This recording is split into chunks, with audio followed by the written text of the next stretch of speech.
Hello students, BSc third year में आज हम सॉल्यूशन जो विलियन चैप्टर है यूनिट थर्ड उसका लास्ट पोर्शन करवाएंगे। और इसमें हम आपको बताने जा रहे हैं कि अणुसंख्या गुणधर्मों के असामान्य मान का क्या अर्थ है। So in this last portion of this chapter of solution of unit third I am going to explain what is meant by abnormal values of colligative properties। इसको इस तरह से समझते हैं, यदि कोई विलेय विलयन में वियोजन दर्शाता है, जैसे कोई विद्युत अपघट, तो विलयन में विलेय कणों की संख्या बढ़ जाती है। क्योंकि सोडियम क्लोराइड है, वो सोडियम आयन और क्लोराइड आयनों में टूटेगा तो एक कण दो कणों में टूट जाता है। अतः विलयन में अणुसंख्या गुणधर्मों के प्रेक्षित मान सैद्धांतिक मान से अधिक प्राप्त होते हैं। When a solute undergoes dissociation in a solution such as an electrolyte, then the number of solute particles in the solution increases and the observed value of colligative properties are found to be greater than the normal colligative properties. For example, NaCl when dissolved in water dissociates into sodium ion and chloride ion. So instead of one solute particle, we get two particles. तो दूसरी तरफ यदि कोई विलेय विलयन में संगुणन दर्शाए तो विलयन में विलेय कणों की संख्या घट जाती है। On the other hand, if a solute undergoes association in a solution, then number of solute particles decreases. उदाहरण के तौर पर फिनोल का बेंजीन विलायक में द्विलकीकरण हो जाता है। हाँ, for example phenol undergo dimerisation in benzene. So instead of two particles, instead of two molecules of phenol in benzene, we will get one associated molecule। तो द्विलकीकरण का अर्थ है कि दो फिनोल के अणु हमने घोले तो, लेकिन विलयन में वो एक की तरह दिख रहे हैं, एक बड़े अणु की तरह दिख रहे हैं। प्रेक्षित अणुसंख्या गुणधर्मों के मान सैद्धांतिक मान से कम प्राप्त होते हैं। In that case the observed colligative properties are smaller than the theoretical values. तो हमने देखा कि कभी तो डिसोसिएशन होगा तो कॉलिगेटिव प्रॉपर्टी की वैल्यू ज़्यादा मिलेगी और एसोसिएशन होगा तो कम मिलेगी, क्योंकि एसोसिएशन होने पर कणों की संख्या घट जाती है और अणुसंख्या गुणधर्म कणों की संख्या पर ही निर्भर करते हैं। तो इस प्रकार अणुसंख्या गुणधर्मों के सैद्धांतिक मान में विचलन असामान्य अणुसंख्या गुणधर्म कहलाते हैं। So the deviation of colligative properties from normal values are known as abnormal colligative properties. तो उसको व्यक्त करने के लिए एक वान ऑफ फैक्टर है, वान ऑफ गुणांक। इसमें ये वान ऑफ गुणांक जिसको प्राय हम आई से बताएंगे। तो इसको इस तरह से परिभाषित करते हैं, किसी अणुसंख्या गुणधर्म का प्रेक्षित मान व सैद्धांतिक मान का अनुपात वान ऑफ गुणांक कहलाता है। So van Hoff coefficient is defined as the ratio of observed value of colligative properties to its theoretical value. So I can be written as, I को हम इस तरह से लिख रहे हैं, प्रेक्षित अणुसंख्या गुणधर्म के मान जो हमको एक्चुअल में मिल रहा है डिवाइड बाई सैद्धांतिक या सामान्य अणुसंख्या गुणधर्म के मान, that is observed value of colligative property divided by normal value of colligative property. So और यदि हम इसको स्पेसिफिकली मेंशन करें तो आई का अर्थ हो जाएगा delta P observe divide by delta P normal, और pi observe divide by pi normal, और आई को इस तरह से लिख सकते हैं delta T B observe divide by delta T B normal, और आई की value delta T F observe प्रेक्षित divide by delta T F normal मान। तो इस तरह से हम 4 प्रकार से आई को व्यक्त कर सकते हैं। और यदि हम उस सेंस में कहें कि डेल्टा पी ऑब्जर्व वैल्यू जो है वो आई इंटू डेल्टा पी सामान्य हो गया, और इसी तरह से pi observe I pi observe सामान्य नॉर्मल हो गया, delta T V observe I delta T V सामान्य हो गया, और इसी तरह से delta T F observe is equal to I into delta T F सामान्य हो गया इस तरह से। तो अब क्योंकि अणुसंख्या गुणधर्म विलेय कणों की संख्या पर भी निर्भर करता है, तो इसलिए आई की वैल्यू को हम इस तरह से भी लिख सकते हैं, प्रेक्षित विलेय कणों की संख्या डिवाइड बाई सामान्य विलेय कणों की संख्या। So I can also be written as observe number of solute particles divided by normal number of solute particles। और हम जानते हैं कि कोई भी अणुसंख्या गुणधर्म m2 अर्थात अणुभार के व्युत्क्रमानुपाती होता है। तो I को हम इस तरह से भी लिखेंगे कि m2 सामान्य विलेय का अणुभार सामान्य और डिवाइड बाई विलेय का अणुभार जो प्रेक्षित यहाँ पे नीचे आ जाएगा, उल्टा हो जाएगा। अब आप देख सकते हैं वियोजन के लिए आई की वैल्यू 1 से ज़्यादा ही होगी, आई इज़ ग्रेटर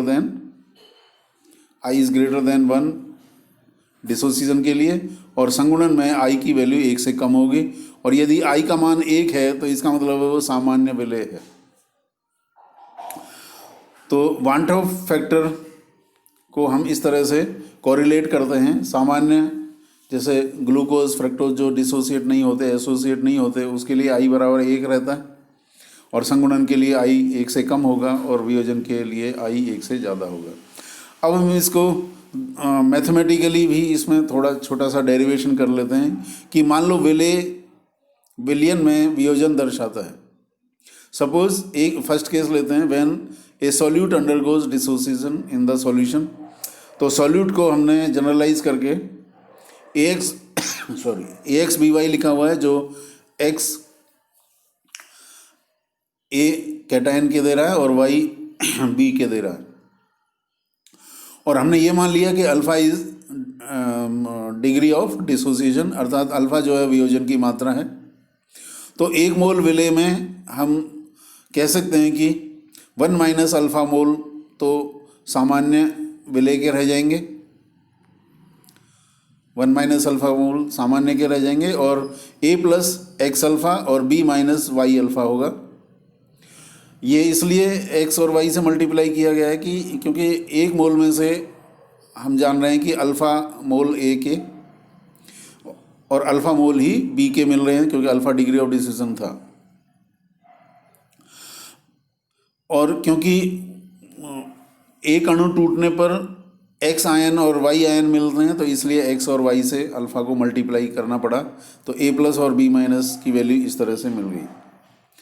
तो प्रेक्षित विलेय के मोलों की संख्या अब 1 माइनस अल्फ़ा सामान्य विलेय कण है plus x alpha plus y alpha, ये डिसोसिएटेड कण की संख्या हो गई। तो प्रेक्षित विलेय के mole 1 minus alpha plus x plus Y into alpha हो जाएगा। x प्लस वाई को अक्सर v से लिख दिया जाता है। तो इस तरह से 1 minus alpha plus v alpha हो गया, जबकि सामान्य तो 1 मोल ही लिया था हमने। तो I की वैल्यू प्रेक्षित mole observe number of mole of solute divide by विलेय के सामान्य मोल जो कि 1 हैं। तो 1 minus alpha plus v alpha, ये है 1 minus alpha plus v alpha divide by 1 करेंगे तो 1 minus alpha plus v alpha ही रह जाएगा I का मान, जैसा कि यहाँ पे देख रहे हैं। तो in that case I minus 1 is equal to alpha into v minus 1, या alpha is equal to I minus 1 divide by v minus 1, इस तरह से इसकी वैल्यू आ जाती है। दूसरा केस वो लिया गया है जब विलेय वियोजन में संगुणन दर्शाए, that is when the solute undergoes association in the solution. तो ये हम मान लेते हैं कि जैसे अभी हमने कहा कि फिनोल बेंजीन में द्विलक के रूप में रहता है, वो तो स्पेसिफिक था। मान लो विलेय के n कणु परस्पर मिलकर के एक वृहत अणु AN बना लेते हैं, तो उसको इस समीकरण से दिखा रखा है। और फिनोल के लिए n की वैल्यू 2 बता रखी थी, तो यहाँ पर जनरलाइज किया हुआ है कि Na टू गिव An। तो again alpha is degree of association. यहाँ पे अल्फा यदि वियोजन की बजाय संगुणन की कोटि है, और n जो है यहाँ n संगुणन की कोटि है, अर्थात n बराबर 2 होगा फिनोल के लिए। और यदि 3 अणु आपस में मिलकर के एक ट्राइमर त्रिलक बनाते हैं तो n का मान 3 होगा, ये पूर्णांक है। और अल्फा जो है देखिए, अल्फा संगुणन की मात्रा है, अर्थात अल्फा एक मोल में से जितने मोल संगुणित अवस्था में जाते हैं वो अल्फा है, संगुणन की मात्रा है। तो जब साम्यावस्था होगी तो इस प्रकार से सिचुएशन होगी कि जो सामान्य अणु ए हैं वो 1 माइनस अल्फा ही रह जाएंगे, और ए एन जो वृहत अणु हैं वो अब यहाँ पर अल्फा बाई एन प्राप्त होंगे, ये वाले, ये अल्फा बाई एन होंगे। तो अब क्योंकि आई जो होता है विलय के प्रेक्षित मोल डिवाइड बाई विलय के सामान्य मोल होता है, तो ये हो जाएगा 1 minus alpha plus alpha by N divide by 1। और उस केस में 1 minus alpha 1 minus 1 upon N हो जाएगा, और ये तुम्हारा इस तरह से हो जाएगा। और अल्फा की वैल्यू यहाँ पर इस तरह से आ जाती है। तो संगुणन में अल्फा की वैल्यू थोड़ी सी डिफरेंट है। यहाँ पे इसको जूम कर रहा हूँ मैं, alpha is equal to N into 1 minus I divide by N minus 1 हो गई। एन ये संगुणन की कोटि है जो कि पूर्णांक है, और आई वो फ्रैक्शन है मॉलिक्यूल्स का जो एसोसिएट होता है, जिसको हम डिग्री ऑफ एसोसिएशन भी बोलते हैं। तो ये यहाँ पर ये चैप्टर फिनिश होगा। अब मैंने कुछ न्यूमेरिकल कलेक्ट किए हुए हैं, आप उनको सिंबॉलिकली ये रिटन है। W2 का मतलब विलय का भार है 0.75 ग्राम, जो कि 45 ग्राम विलायक में घोला हुआ है। और उस M2 का मतलब है उसका जो अणुभार है विलय का, वो 94 दिया हुआ है, या तो फॉर्मूले से निकल जाएगा जो भी अणुसूत्र होगा। उसका जो डेल्टा TF है, अर्थात हिमांक अवनमन जो प्राप्त हुआ है वो 0.445 केल्विन प्राप्त हुआ। तो यहाँ पे अल्फा की वैल्यू पूछी गई है, अर्थात संयुग्मन की मात्रा पूछी गई है। KF 1.86 केल्विन किलोग्राम पर मोल, अर्थात ये जलीय विलय नहीं है क्योंकि KF इतना उसी के लिए होता है। तो डेल्टा TF बराबर है KF इंटू M से आप निकालेंगे। डेल्टा TF दे रखा है 0.45, लेकिन ये सामान्य के लिए था। डेल्टा TF बराबर है KFM, लेकिन यहाँ पर डेल्टा TF बराबर है I इंटू KFM हो जाएगा। तो डेल्टा TF I और ये KFM हो जाएगा। तो I की वैल्यू 0.682 आ रही है, और अल्फ़ा की वैल्यू जब हम n into 1 minus I divide by n minus 1 करते हैं तो 63.6%, अर्थात 0.636 आ रही थी अल्फ़ा की वैल्यू 63.6%।